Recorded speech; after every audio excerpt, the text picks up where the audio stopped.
নমস্কার, কেমন আছেন সবাই? আজ আবার একটা নতুন ভিডিও নিয়ে চলে এলাম। অনেকদিন পরই এলাম, আসলে শরীরটা একটু অসুস্থ ছিল, যে কারণে আপনাদের সামনে কোনো ভিডিও নিয়ে আমি আসতে পারিনি।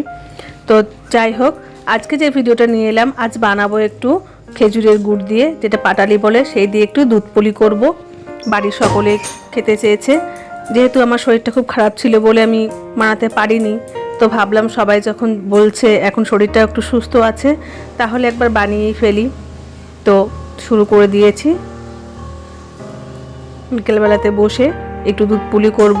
তো এভাবে প্রথমেই যেটা করেছিলাম, একটুখানি লবণ আর জল দিয়ে আতপ চালে, আমি আতপ চালে গুঁড়ি দিয়েই করি, আতপ চালে গুঁড়িটাকে একটুখানি গরম জলে একটু ভালো করে মেখে নিয়েছি, সেটা আমি দেখাতে পারিনি।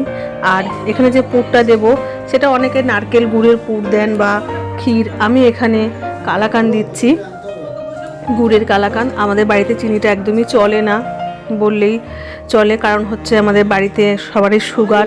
তো সেই হিসেবে আমরা চিনিটাকে একদম অ্যাভয়েড করি, যা করি সমস্তটাই গুড় দিয়ে। তো এখানে আমি গুড়ের কালাকান নিয়ে এসেছি, সেটাই পুর দেব। আর অনেক সময় এখানে খোয়া দিয়েও পুর দেওয়া হয়। তো এইভাবেই ছোটো ছোটো করে আমি সমস্ত পুলিগুলোকে বানিয়ে নিচ্ছি।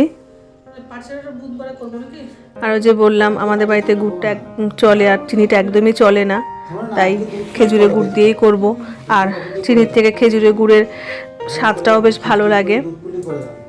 তো এইভাবে ছোট ছোট করে সমস্ত পুলিগুলোতে এভাবে পুর ভরে আমি বানিয়ে নিচ্ছি, নিয়ে এটাকে দুধের মধ্যে আমি ফুটিয়ে নেব। আর এই দুধ পুলিটা খেতে খুব ভালোই লাগে।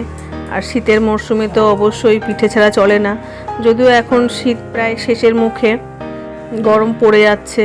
তো ওই যে বললাম, আমাদের বাড়িতে মিষ্টি খুব একটা চলে না, তো সেই হিসেবে করা হয়নি। শরীর খারাপ ছিল, তো সবাই বললো তাহলে বছরে একবার যদি একটু পিঠে না খাই, তো মনে হলো চলো তাহলে একটু করে দিই। তো সেই উদ্দেশ্যেই সবার মানে ইচ্ছে জন্যই আজকে আমার এই পিঠে বানানো।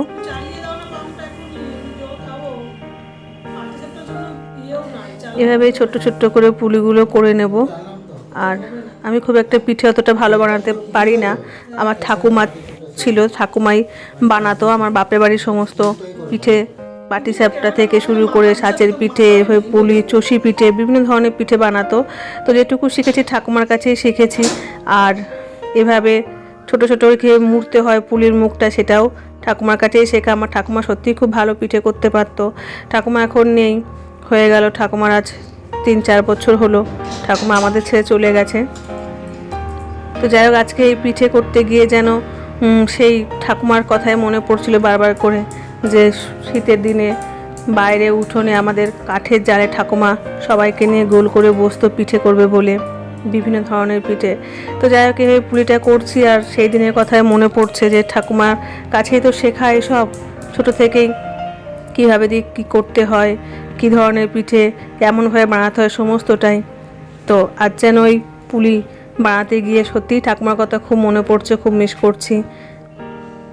তো এদিকে পুলিগুলো করতে করতে আমি এখানে দুধটাকে একটু জাল দিয়ে নিচ্ছি। আর এই বললাম, খেজুরি গুড়ের পাটালি দিয়ে আমি দুধটাকে জাল দিয়ে নিচ্ছি। কড়াইতেই করছি, কারণ অনেকটা দুধ তো, একটু বড় কড়াই নিলাম, তা নাহলে হবে না জায়গায়। তো একদম খুব হালকা আঁচে আমি দুধটাকে ফুটিয়ে নিচ্ছি। এদিকে পুলিগুলো আমার রেডি হয়ে গেছে, এবার এগুলোকে আমি দুধের মধ্যেই দিয়ে দেব, দিয়ে আঁচটাকে একদম কমিয়ে দেবো, কারণ এই পুলিগুলো দিয়ে দেওয়ার পরে খুব একটা বেশি নাড়া যাবে না, তা নাহলে ভেঙে যাবে। খুব আস্তে আস্তেই নাড়তে হবে। গুড়টা এখনও গলেনি, একটু এইভাবে নাড়িয়ে দিলে গুড়টা খুব তাড়াতাড়ি গলে যাবে।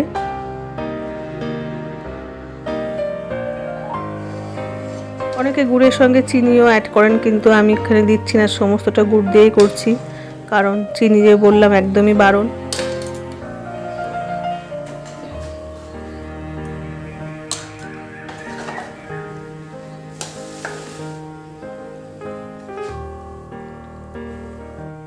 এবার এখানে এই যে করে রাখা পুলিগুলো একটা একটা করে আমি দিয়ে দেব।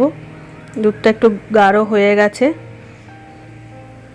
তো আমি সমস্ত পুলিটা দিয়ে একদম গ্যাসটাকে খুব হালকা করে একটু শুকিয়ে নামিয়ে দেব।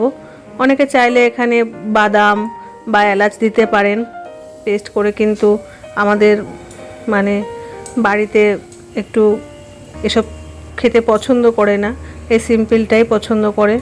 তো যাই হোক, সমস্ত পুরিটা দিয়ে আমি ঢেকে দেব, দিয়ে একদম হালকা করে একটু দুধটা টানিয়ে নামিয়ে দেব।